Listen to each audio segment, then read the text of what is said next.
Network News. Retiradong pulis patay ng pagbabarilin sa loob ng sabungan sa Calbayog City. Detalye ng balitang yan mula kay Radyo Manchester Sanita ng RMN Tacloban. RMN Live Report.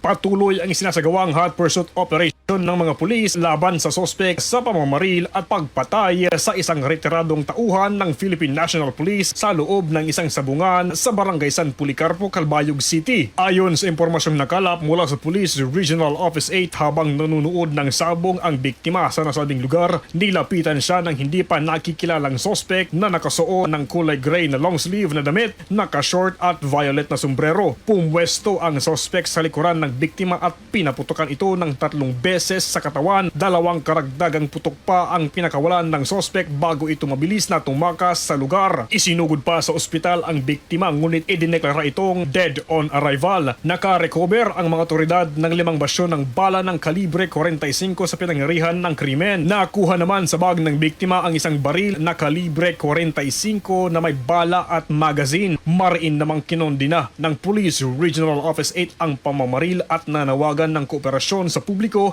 na isumbong sa kapulisan ang kahit anumang impormasyon na makakatulong sa kaso. Patuloy ang sinasagawang investigasyon at pagtugis ng mga pulis upang matukoy at maaresto ang sospek sa krimen. Kasama mo sa RMN Tacloban, Radyo Manchester Sanita, Tata RMN.